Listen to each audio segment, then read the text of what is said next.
You're listening to Comic Reflections, episode 101. I'm your host, Nicholas Prom.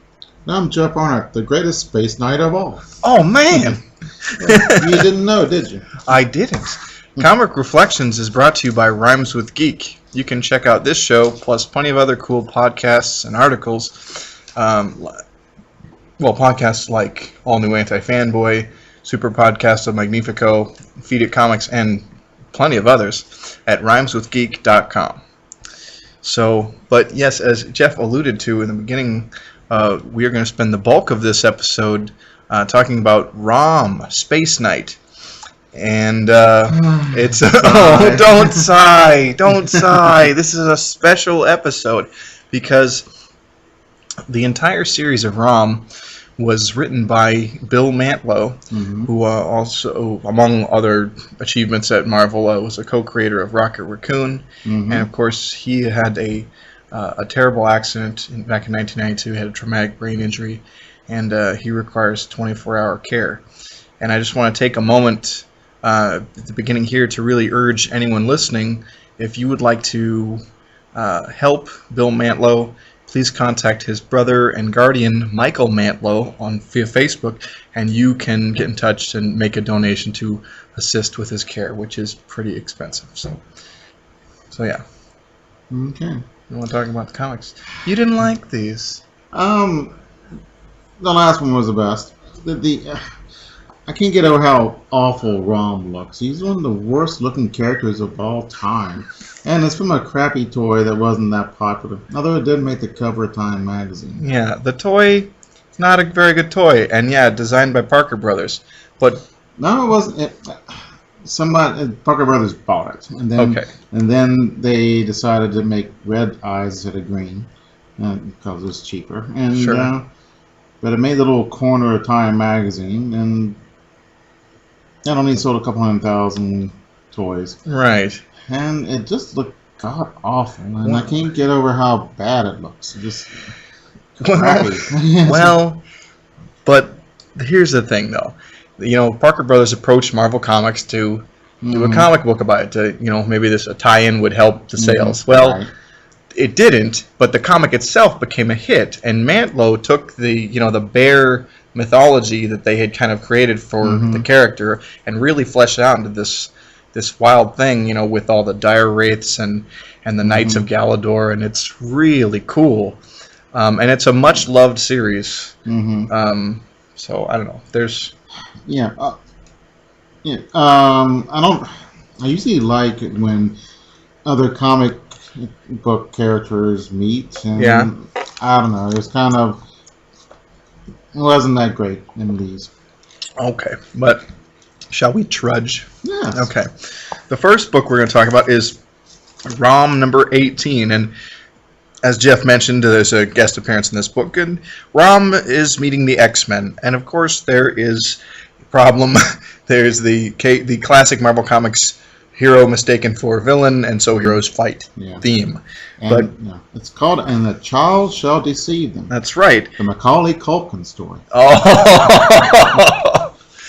Oh, but yes, this was written by Bill Mantlo with pencils by Sal Buscema, and inked by Al Milgrom and Frank Giacoia. So yeah, so this is the second part of a two-parter, but we really get filled in with what went before. The X-Men had detected what they thought was a mutant with Cerebro, and they went to investigate. But really what it was is a hybrid of a dire wraith and human beings, this like weird monster child. And so the deceiving child from the title has tricked the X-Men into fighting its enemy, ROM, the Space Knight. Yeah. That's from Isaiah 11:6. The child shall deceive them. That's from Biden. Oh. You know. I didn't know that, but I'd never heard anyone say Isaiah. But that's okay. Maybe it's an East Coast, West Coast thing. Maybe I'm just stupid. I was going to go with the former rather than the latter. I'll go with the latter this time. Okay. Okay. So this child has a mom and dad, and the dad is a Wraith, Dire Wraith. Yeah. And the mom's a human. And the dad is okay. Apparently, Dire Wraiths are pretty mean and nasty, but he seemed like a nice guy. Which is kind of odd for a Dire Wraith, but okay. Yeah, you get all kinds. I guess we're nice Nazis, too. Yeah, Goebbels was a real sweetheart. Yeah. Actually, at the Rape in Nanking, the hero of the city was a Nazi. Really? Yeah. Tell the story. Bad. The Rape in Nanking, Japanese attacked Nanking and raped a lot of women to death and killed about a couple 100,000 people, just slaughtered them. Yeah. And this one German who was an ardent Nazi, but more a socialist Nazi than anti-Jewish Nazi, but he saved hundreds, maybe thousands of Chinese peasants or people. So, well, that's a good thing. Yeah, it was. It sounded cool. Yeah. Fascinating subject. I would love to read up about that person. That's interesting. So. But, so we get all types. So I guess a Dire Wraith can be nice. Okay. But this child, doesn't he kill his nice father? Well, he ages his mother in in a flash 50 years of aging. Yeah. And all kids can do that, but I won't. Yeah, and it's a horrible little picture of her wasting away, kind of. Right, and he sends pitchforks into the father's chest with his mind. Wow. So this Dire Wraith child has got, Dire Wraith witching powers. Mm-hmm.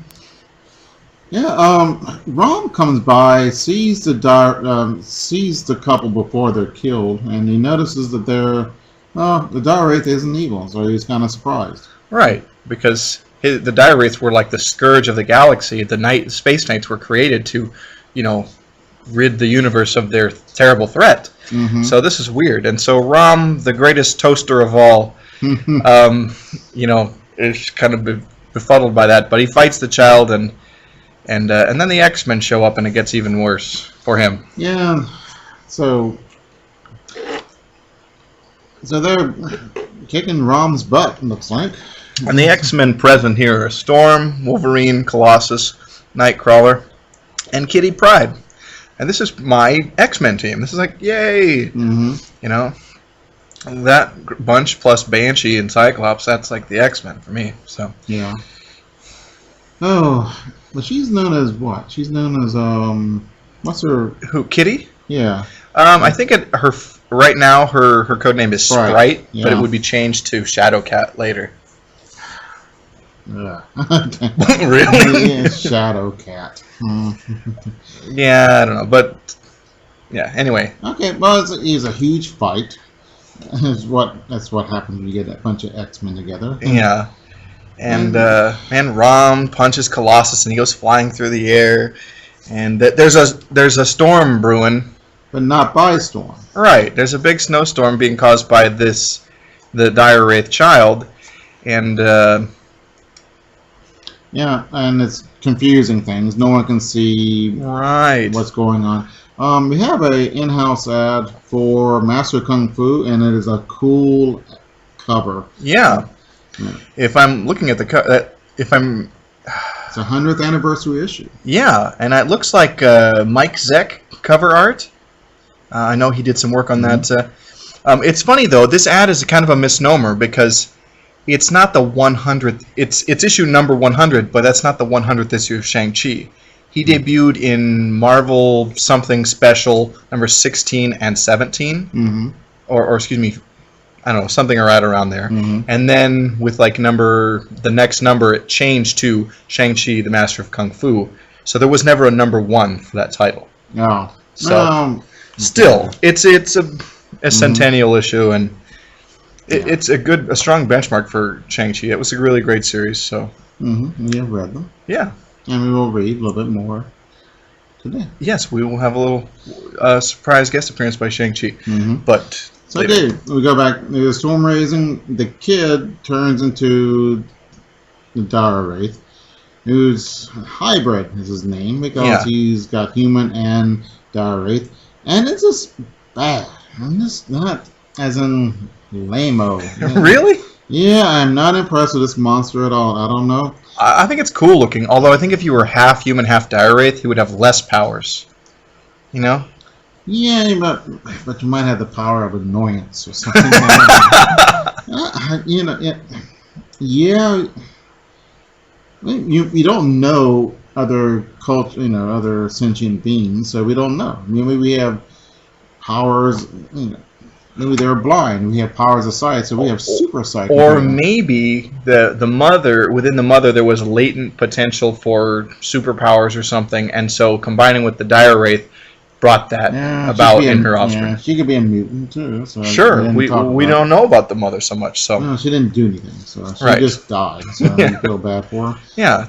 Oh no, I think. I'm not impressed. I really don't like. Let's see, when was this done? This was done in 81. And the late 70s. I really don't like the artwork during this time. It's just sort of, or maybe the printing or something. It just, I don't like it. Okay. Sorry. Oh, all right. So there's this huge storm. No one can see anything. Storm is kind of angry at the storm because she didn't cause it. And she's having trouble controlling it. Mm-hmm. And in fact, she is not controlling it. So she can barely fly. Yeah. And people can barely use their powers. Wolverine's PO'd as usual. Wolverine really beats the crap out of ROM. And let's see. And then all of a sudden, ROM fights Hybrid, and then Colossus meets Hybrid in his hybrid form. Right. And for some reason, touching Hybrid reverts Colossus back to his unarmored form, and so he's vulnerable. He could really get hurt now. Mm-hmm. Yeah. So. Yeah, I don't like the monster. Okay. Okay. All right. So then, Sprite is being Kitty Pryde is being chased by, and that is actually a cool cover. She's flying out of the snowstorm or the storm. Yeah. And you can see Hybrid in shadow, but with his hand out, reaching forward. It's kind of a cool. I'm impressed with that. And in his mind, we get to see his thoughts. He wants to take her and breed with humans, and so it's super creepy. Yeah, I wouldn't. Yeah, that's sort of. That would not be my dream date. So. No. Yeah, I'm not a woman, but I'm gonna make a guess. Yeah. But she goes and she gets a snowmobile, and she turns it on, saying "God bless General Motors," and drives it into him, and it backfires because he just takes the machine apart and then sends all the pieces against her. Yeah. But she phases through them. Yeah. And she phases through ROM one time, and it makes him nauseous. So. Yeah, because, her phasing power disrupts machinery. Yeah, it made him nauseous, and it was kind of interesting. It's, oh yeah, that's right, ROM is part human. Yeah. So more confusion, and ROM has to fight Wolverine for a bit, and then meets up with Hybrid. Yeah. But ROM loses his weapon. Yeah, the neutralizer. Yeah, which, cool name, ugly. Yeah, and the neutralizer pretty much looks like it did with the toy. It's just big and clunky. Yeah. But, yeah. But, so Wolverine, I'll use this neutralizer, and it blasts him back. Yeah. So it's like set so like really only ROM could use it. Yeah, and one other person, apparently, Kitty Pryde. Yeah, I think for some reason, maybe because of her ability to become intangible, she's not going to get the backfire or jolt from not being ROM and using the neutralizer. So she fires on Hybrid and is able to kind of, because she's figured out, ROM is a good guy. And yeah, she figured that out first. Right.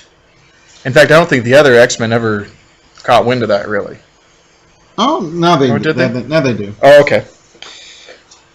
But they finally, when they see this ugly guy, it's, that guy's evil. And when Wolverine was fighting ROM, he says, "Well, I really like killing this guy, but he doesn't seem evil." Yeah. Wolverine has these heightened senses, and so he can kind of. Dogs he can sense he can evil. smell evil, you know, or he can smell, you know. So But then, I don't know, smell evil, but smell something. I don't know, some that je ne sais quoi. I can't quite define the thing, but there's something not right, you know. Yeah. Well, Hitler had a dog. So, Yeah. I don't know. So maybe it's wrong. So, but I've seen dogs not like people that I don't like.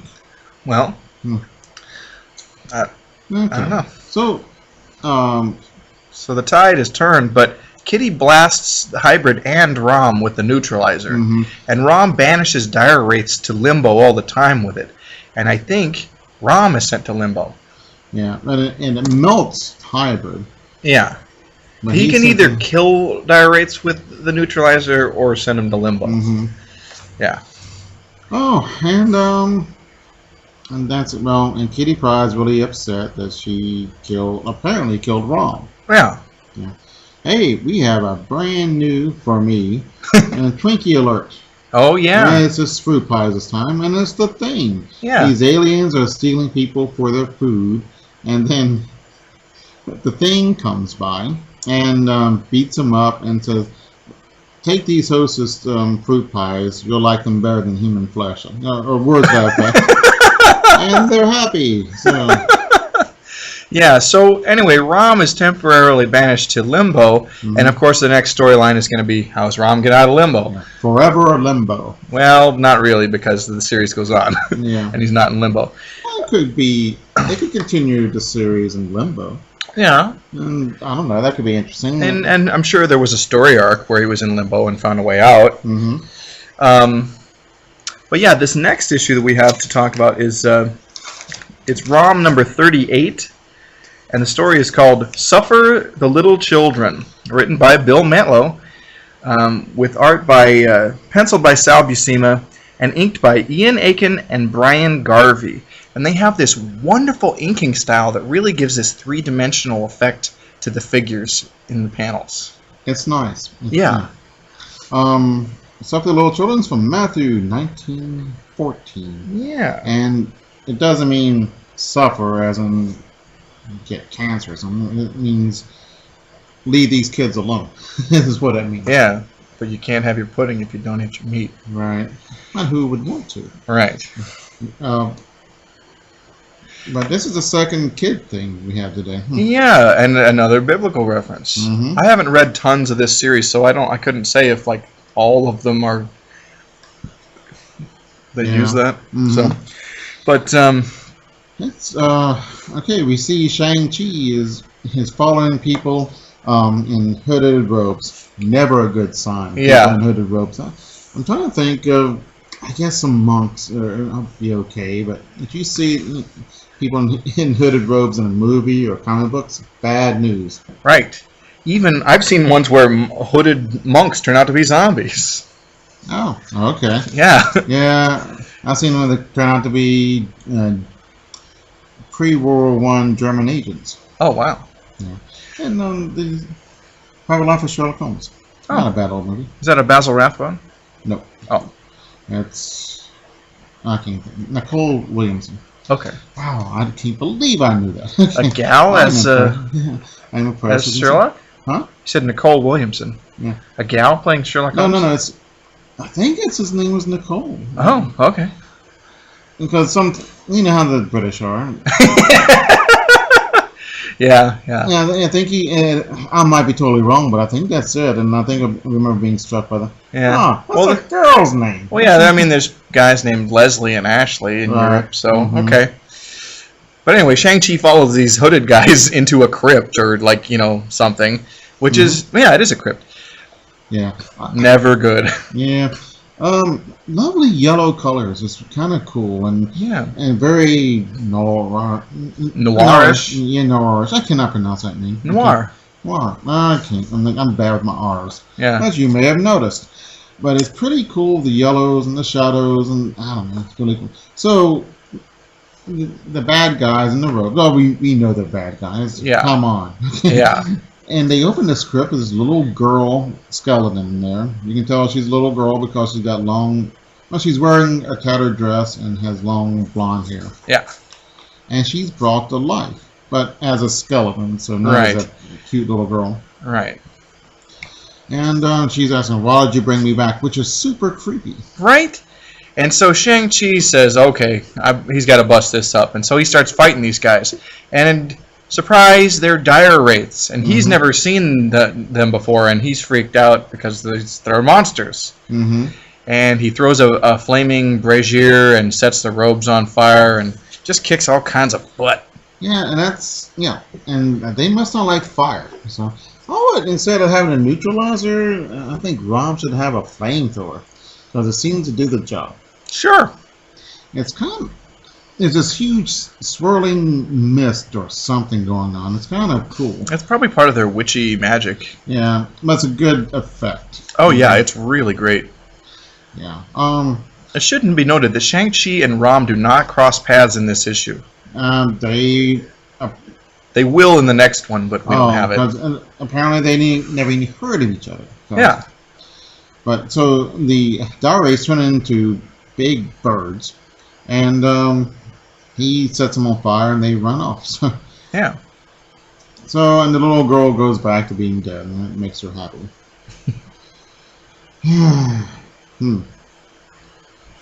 But so that's the end of Shang-Chi. Here comes ROM with this stupid. No, it's not a neutralizer. It's energy analyzer. Okay. They're so hideous looking. Well. Okay, so we see this dapper guy come up to this creepy old mansion. Yeah. And he is an inspector. Yeah. And he's inspecting a orphanage. Yeah. Something that doesn't exist anymore. Right. We still. No, not in America. I don't know. Now, yeah. I think in Europe. But I think probably less in Europe, and probably less and less everywhere, since it's such a huge demand for adoption. Well, also, it's like we're not having tons and tons of like big land wars. I mean, like orphanages. Little Orphan Annie, for example, was something, or like all the stories about orphans and being the hero of comic strips or whatever. This is a byproduct of like kids losing their family in like wars, and that's why they have nobody. Or train wrecks. Yeah. Or mine explosions. Yeah, but caused by war. Yeah, or disease. Yeah. I mean, life used to be a lot more deadly. Yeah. So I guess ROM is checking out the inspector. So we figure out that the head mistress, Mara, I think her name is? Sure. Battle axe. Yeah. In case you're wondering what she looks like. Yeah. But surprise, she's a dire wraith. Yeah. So she's going to have fun with the inspector. So she brings them up to where the kids are at, and they're sitting on their bunk beds, on the edge of their cots. Yeah. And they're staring at each other and just blank eye. Yeah. Now the inspector thinks that they're all drugged, and he's going to report her. Mm-hmm. And then she gets this evil like smile. Yeah. And then turns them loose because she's turned the kids. They're possessed by dire wraiths. Mm-hmm. And then here comes ROM. Yeah. Oh, a Spider-Man video action game cartridge. From Parker Brothers. Yeah. It looks terrible. Yeah, sure. But the Green Goblin is in it. Yeah, that'd be cool. That might be fun now, but... Sure. Maybe. Get out the old ColecoVision. Probably not. So anyway, ROM fights the dire wraiths. Yeah, and the dire wraiths are afraid of him, which is kind of cool. Yeah, his reputation precedes him. Mm-hmm. The dire wraiths have no magic. It's the woman in charge. What is her? What's up with her? She's at. Look, ROM has already sent her to Limbo, but she's not just an individual. It's just they have wraith witches, and that's just like a class of people, like secretary or postal worker or something like that. There's a lot of them apparently. So she has magical power, and she uses it, and she's about to blast ROM here. Oh, there's some really cool monsters and all that stuff. Yeah. This is better than the first one we looked at. The artwork is a lot better and it's more interesting and not sure where it's going. Yeah. So she's got more kids. So she's going to turn them all into wraiths. And while she's doing it, the inspector gets a torch. Here we go with fire again. Yeah. And sets her on fire and destroys the spell. Well, that's cool. Yeah. And so ROM has triumphed. Yeah. No, and he cleans up with his neutralizer. Yeah. And that's a cool scene too, of her getting a face full of neutralizer already. So then we turn back to Shang-Chi. Yeah. Because things are going to get more complicated with the next issue, because Shang-Chi and ROM are going to meet. Yep. Oh, yeah, the Egyptian child princess buried alive back in the day. And the dire wraiths are like going around finding dead children to resurrect for their evil purposes, which is super creepy. Yeah, it is. Okay, so they deserve to be beaten severely by ROM. Yay, ROM. So, here we go, and there's another little subplot going on. Yeah, we meet Brandy. Who is ROM's friend. Mm-hmm. His special friend. Yeah, she's in love with him, apparently. Yeah. And there's a suit of armor for a lady ROM, or Space Knight. Yeah. And, I don't know, Brandy's thinking about it. And here comes this guy, Dr. Dredd. Oh, same with the DD at the end. Like Judge Dredd. Oh, yeah. Dr. Dredd. Yeah. Oh, they're related. Probably not, but, Oh. Yeah, so that's another... Who knows where that's going to go, because I haven't read really this much of this series. But, I like the red hair on it. It's really well done. Oh, Brandy, yeah.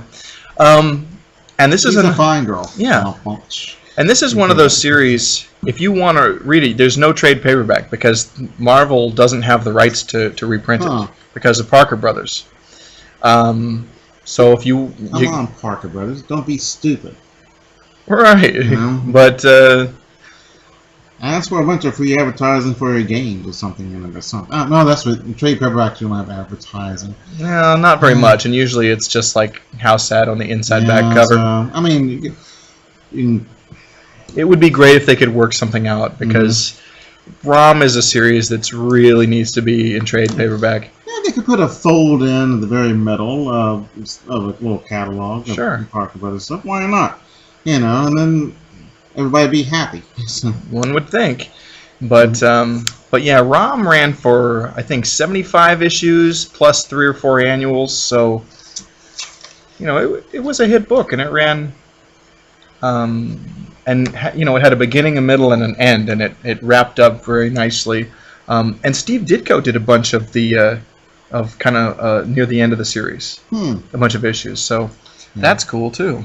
Yeah, well, this is the best of the bunch of the ROM, and this is beautifully done. Yeah, well, same creative team as the previous issue. Is it? Yeah. It looks radically different. Well, we're in outer space, so I guess that's a problem. Yeah, let me give a little intro. We're talking about ROM Annual number 2, and the story is called To Save a Space Knight, written by boisterous Bill Mantlo, penciled by Sal Buscema, inked again by Ian Aiken and Brian Garvey. Yeah. That's Exodus 23:11. What's that now? To Save a Space Knight? So, but this is taking place before ROM came to Earth. This is during Galador's, main war with the Dire Wraiths. And this is a prequel, kind of. Yeah. Oh, just absolutely gorgeous. The splash panel of the Dire Wraiths just look cool. So yeah. They're in their spaceship and they're just being all evil and stuff. Yeah, this is gorgeous and it's really well done. Yeah. So, yeah, and I don't like this period, but of comic book drawing, but this right here is an exception and it's really good. Yeah. Even ROM looks a little better. I don't know. It still is stupid looking. The fact that he doesn't really have a face with like expressions and stuff, It's kind of hard, but Well, no, it's not. That's okay. His face is okay. The body just looks like it's drawn by an 8-year-old. oh, And there's you used the design. He's kind of design. boxy looking, Yeah. But I think they kind of are able to give him these like noble kind of poses to kind of emphasize his character, you know. And No. you disagree. Well, Yeah. we'll just have Because to. we'll see the other Space Knights, and they look a lot better. Okay, well let's get going with the story, and we'll talk about it. All right. The Wraith battle fleet is being chased by ROM, and they have a decent-looking fleet. About at least a dozen ships, and they look cool as all get out. Yeah. What do they look like? They're short and squat, look like fish heads or something like that. It's kind of neat. Yeah, they are cool. So the Wraith witches are doing magic to make them go faster. Right. I like that the combination of science or sorcery and technology is cool. Mm-hmm. Yeah.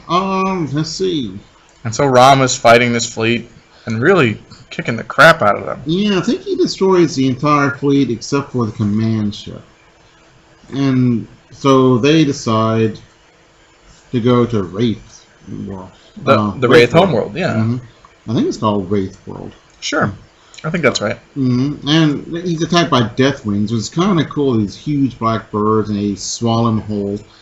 But they don't last too long, so he gets out. So Rom follows the command ship back to Wraith World. He's taking the fight to them. Man. Yeah, it's kind of cool. And their planet is like covered in like billowy smoke, and it's all creepy. And he gets there, and it's just hellish. Yeah.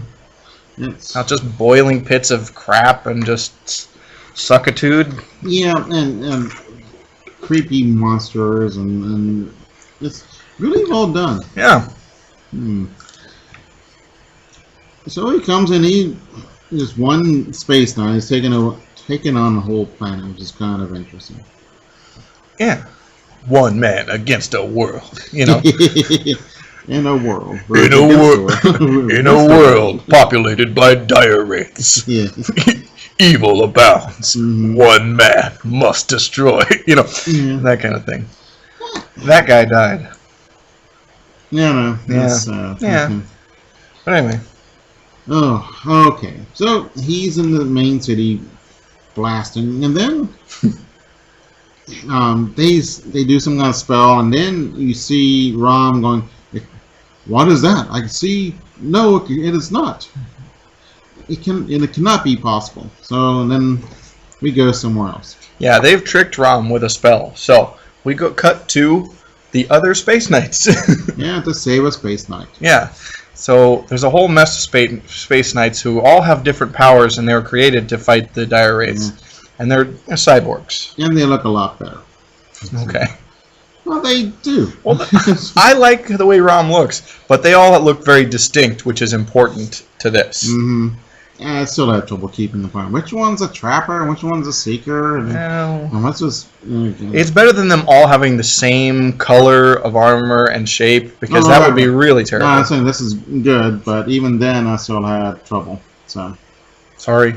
Oh no, that's okay. This is a good issue. Yeah. So like I don't know, the king or commander of Galador sends them to go get Rom, help Rom. Yeah. So and they go out for it. We want the names? Yeah. Let's go through the roll call of all the other Space Knights. Tarn, the Seeker. Plor, the Pulsar. Rak, the Breaker. Vola, Trapper. Who is a chick? Yep. Unan, the Unseen. Skara, the Scanner. She's a chick too. Yeah, so gals, they have equality. Gals can be Space Knights also. So. And Hal. Yeah. Alright, so they follow the Seeker, or the Hunter. One of them is able to follow Rom's space prints, or whatever. Sure. And the Seeker goes, he turns into a bird,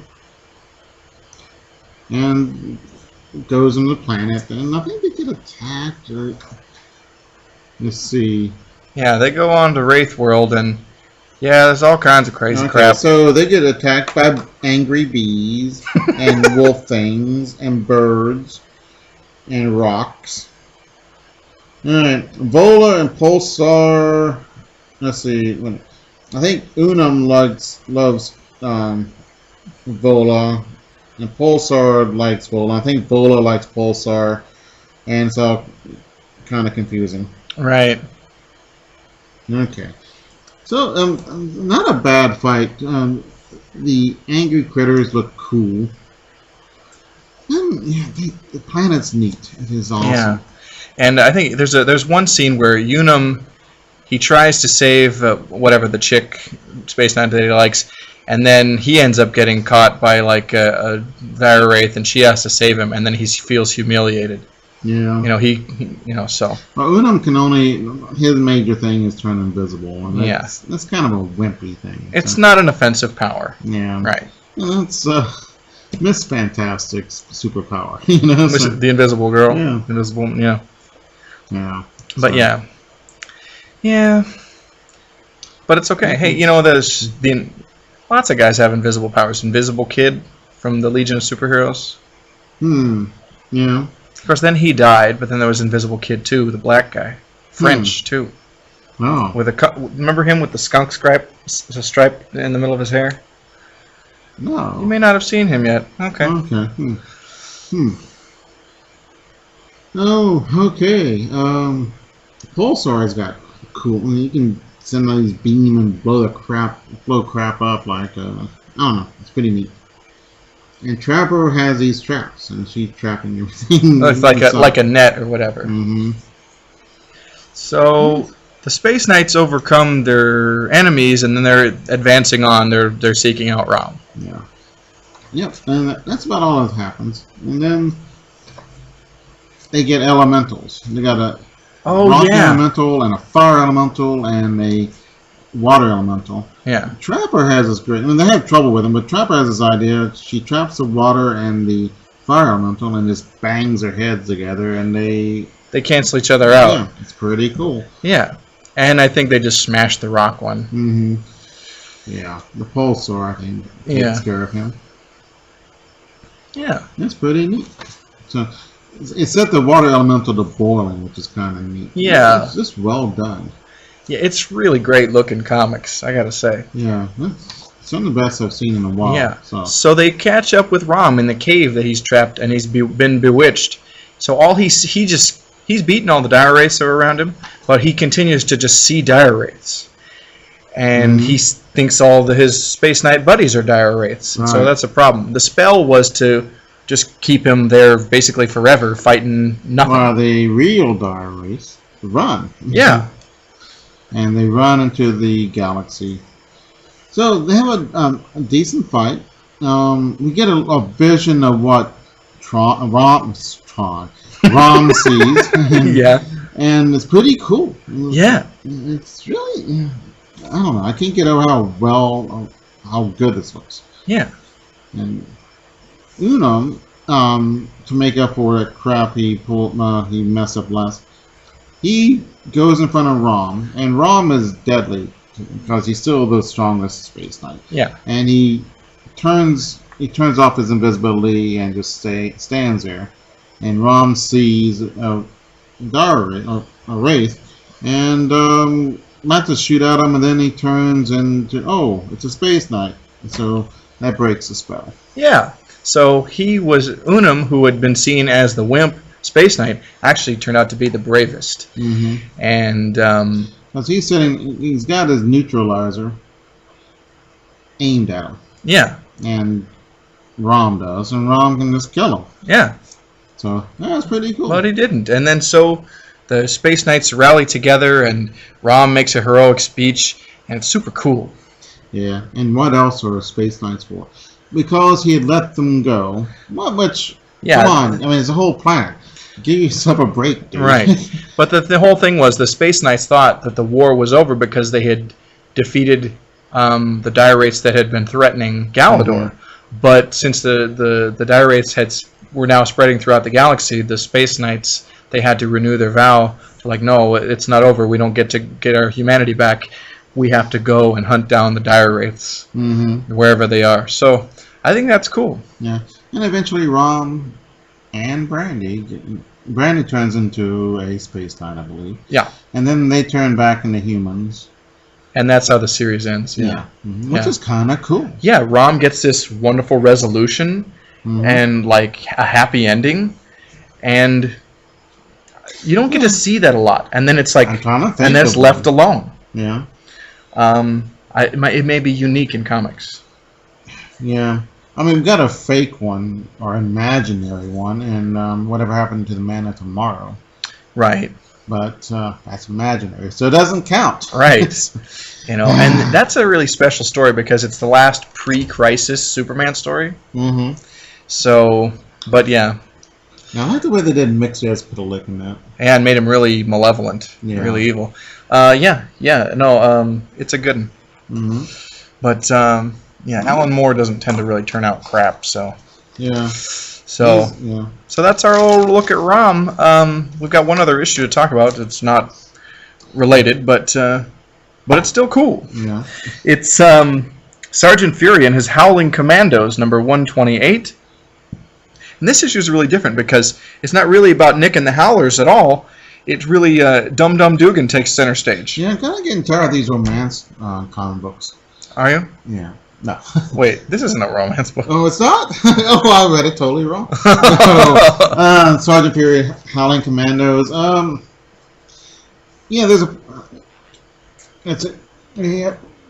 There's only about 2 or 3 people who have done a war comic with recurring characters, and the problem with that is that the guys have got to win, and you can lose. Spider-Man can lose and come back another day. Right. But in a war, like, he should be getting really hurt or like somebody dying. Yeah. A lot. And so your enemies are going to be weak. And this is the problem with Sergeant Rock and Nick Fury, is that the enemy is laughable and you never really worry what's going to happen. Right. And I think it's Sgt Fury is fun sometimes, but it's especially guilty of that.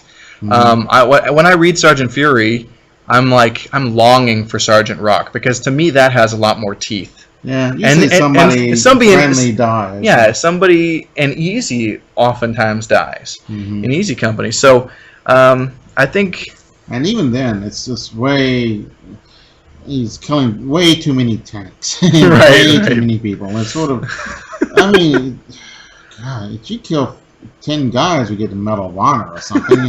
And he's killed about 10 million. I know, Sergeant Rock is like the greatest soldier of all time. Yeah, and the Haunted Tank has killed probably as many tanks as there were in the German army. Right. I love the Haunted Tank, though. It's pretty cool. Yeah. That's neat. And they try to draw the German tanks correctly. It's pretty neat. And they give you the correct name. This is a Panzerkampfwagen 4B. Yeah, you'll see that a lot in DC's war books. They try to give you that information, which I like. Okay, but it's still fun. Howling Commandos. So yeah, Dum Dum does it the hard way. Yeah. And this is a reprint from Sgt Fury number 26. At this point, Howling Commandos is just a reprint book. Listen, that make a great title for a Cinemax movie. What's that? Dum Dum does it the hard way. Oh my gosh. Oh, it's okay. So written by Stan Lee, penciled by Dick Ayers, and inked by Carl Hubble. Yeah. Yeah. The splash page is Dum Dum with the machine gun. Shooting. and is that a BAR that he's just holding with his hands? No, it looks like it's a 50 caliber machine gun. Oh, okay.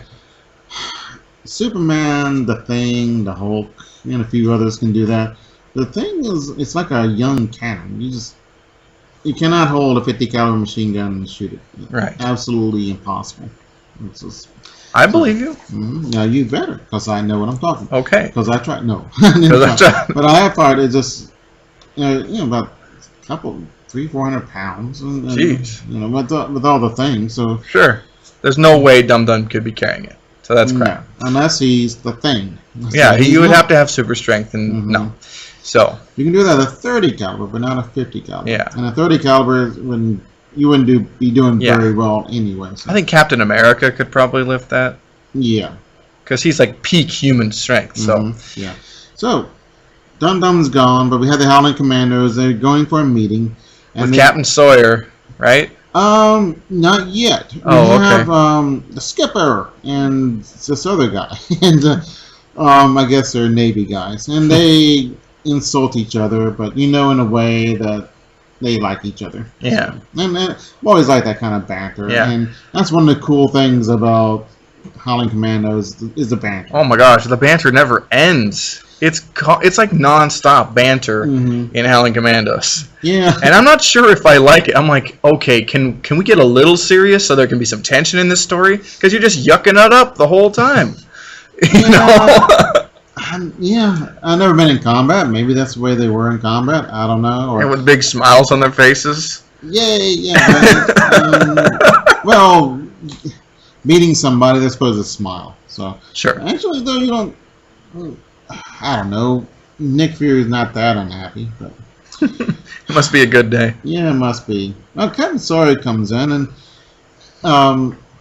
it's the boss that makes the head. The main character is Nick Fury, and he's kind of scared of Captain Sawyer.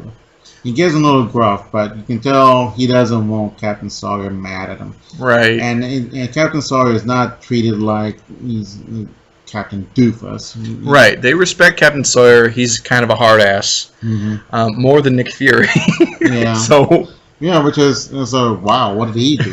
Right. Actually, I think they do show some have a Captain Sawyer adventure, and it's pretty cool. Right on. I mean, he probably didn't become a captain just like because he was somebody's nephew, Yeah.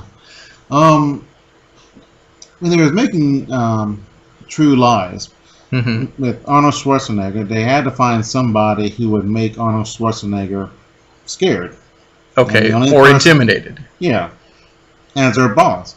And they put Charlton Heston with an eye patch on, and he was perfect. He was just perfect. Oh. That's a fun movie. I never saw it, actually. Oh, it's loads of fun. Yeah. Yeah, so... I mean, it's Chuck nice Heston, huh? Yeah. Cool. Chuck Heston marched with Martin Luther King Jr. Did he? You sure he didn't shoot Martin Luther King Jr.? No. Yeah.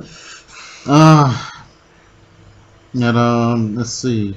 Him and Sammy Davis Jr. had a picture. Well, that's pretty cool. Yeah.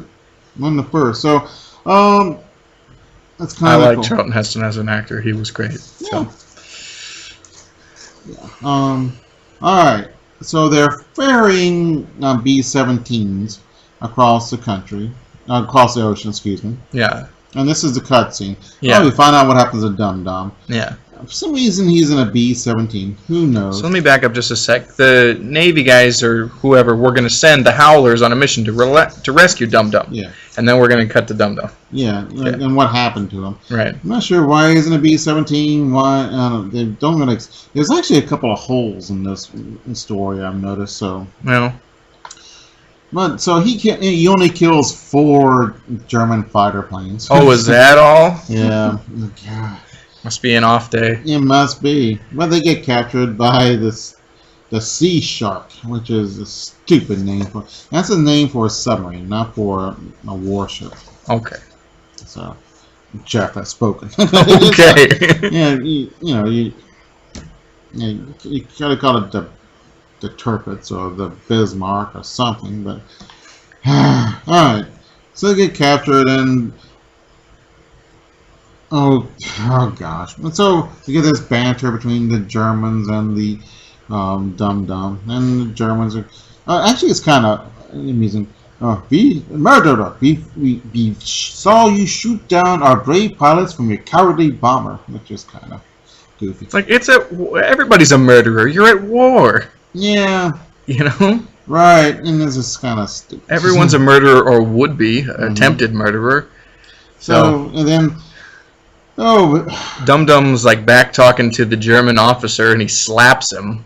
like a open palm, like a lady. Oh, no. The Vice Admiral does it. So they meet the Vice Admiral Guberdorf. No, it's Ribbendorf. But he's just... Sure. Nazi generals come in two different flavors. Wasp waisted or bull-necked. Right. This is bull-necked. Yeah, very good. Very good. So he slaps Dum Dum. Open palm like a lady, as I said. Right. Oh, I thought you said Dum Dum slapped him. No. Oh, okay. Sorry, I misunderstood. Yeah. I thought, no, that's the stupid Kraut doing that. Yeah. No, I'm like, this Nazi sissy slaps a guy with his open. Okay, yeah. Like, get out of my kitchen. Like that's... Right, okay. They put Dum Dum and his people to work cleaning the ship, which is a bad idea. There's so many things can go wrong. Yeah, you could so sabotage stuff. Mm-hmm. Yeah, by accident. Right. It's easy. It's very dangerous. Right. So it makes the Nazis look pretty dumb. Mm-hmm. So we get some fun shot of Dum Dum painting the hull. So apparently they use this radio jammer that prevents anybody from telling the Allies where the ship is, which is, I don't know, it's not that big a secret. They use it all the time in World War II. But I guess it works for this comic. So we have Dum Dum mentions, and this is one of the holes, the biggest troop ship of all. They must be talking about the Queen Elizabeth. But I read this 2 or 3 times. I never did see where he heard that. Yeah. So they're going after the Queen Elizabeth, which is a luxury liner turned into a cruise ship. A troop ship. So they find out that they're going to shoot at the Queen Elizabeth. Dum Dum does. The Nazis are going to shoot at it. Yeah. Okay. And because the ship stops. Well, the ships don't stop to shoot. They keep going. Right. So, to stop with submarines around is suicide. Because it takes so long for a ship to get up to speed, you don't stop. Certain circumstances, but normally not. Not in wartime. Yeah. Well, I don't really think Stan did a whole lot of research for this. I mean, he was in the military, but he didn't see combat. He was a desk jockey. Yeah, I mean, you could have read the Reader's Digest. But article. Anyway. So Dum Dum saves the day by going around punching Nazis. Yay! And that's about it. We got a bunch of, and it's pretty cool punching, and I approve. He takes some Kraut's watch because this is busted. And so he sets explosive down. Luckily, the explosives weren't locked in a safe place. Right. That's a very good point. I didn't even think of that. But yeah. So it's odd about these Howling Commando comics is that they don't kill people that often. So So the Vice Admiral, that's how they spell it, orders all his men to come up and watch sinking the ship, which is absolutely stupid. It will not happen because those men are doing something important, like keeping the ship afloat. Right.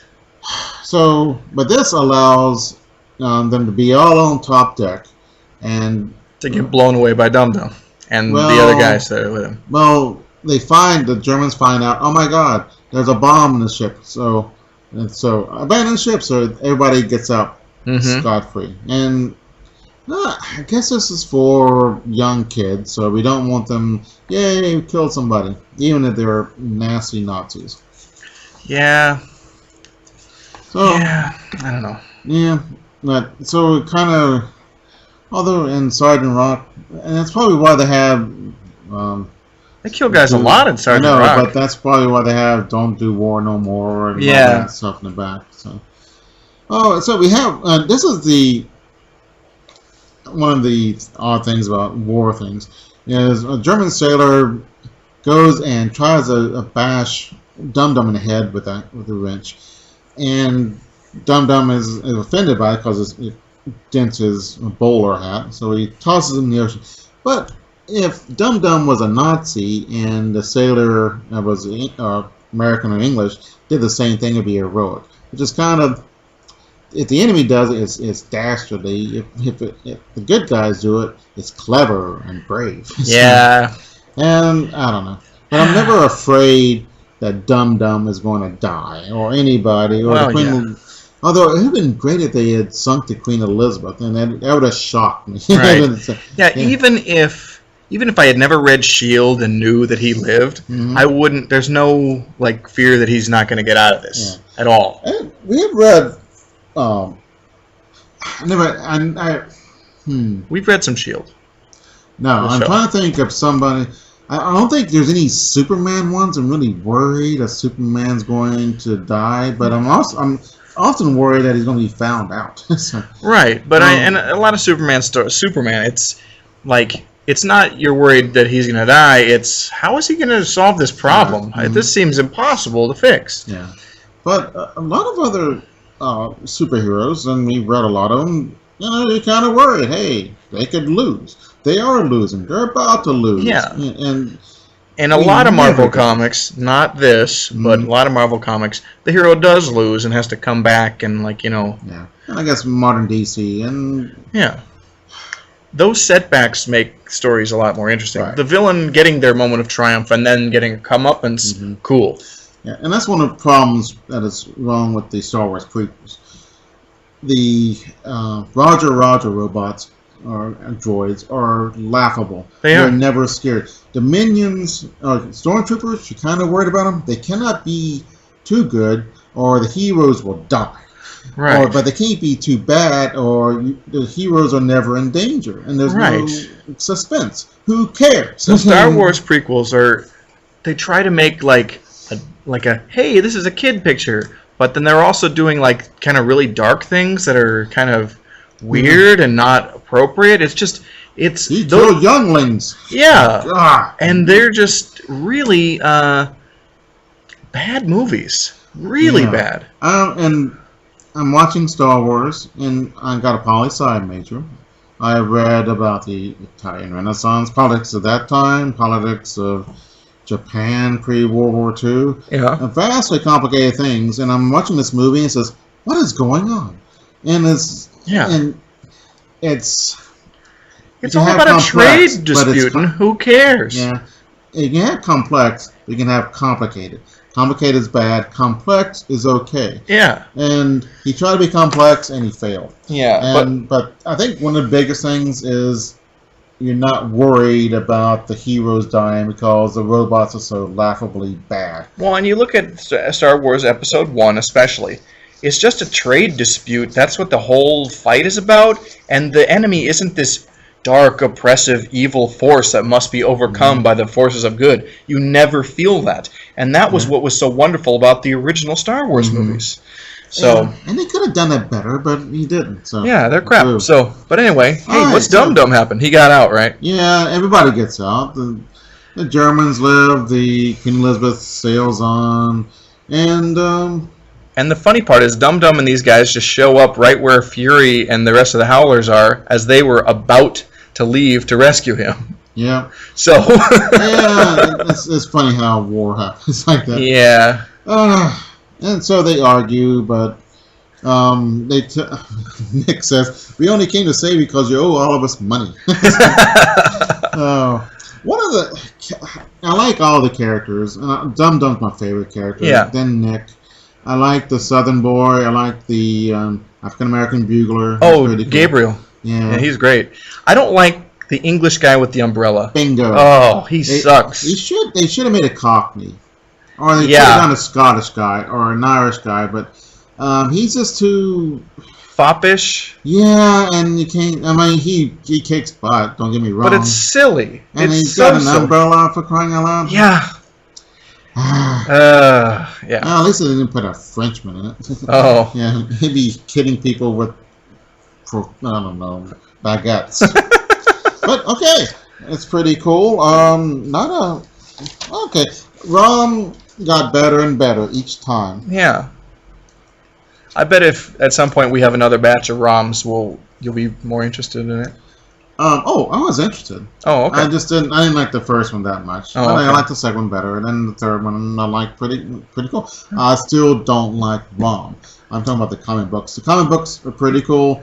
ROM, Just the look is of ugly, and I can't get over that. And he doesn't have much personality. He's a hero. Heroes do not have that much personality. I mean, because he's granted, Star Wars. he's just I'm a good brave. guy I'm and going to go brave. save the world. Boring. Oh. It is. So. Oh. All right. I'm gonna end the show abruptly. Oh. Oh, okay. did you have something else? Yes. Oh, go ahead. Okay. I am your defeat, your destruction, and your death. Who said that? I did. Oh. Okay. Until next time. Yay.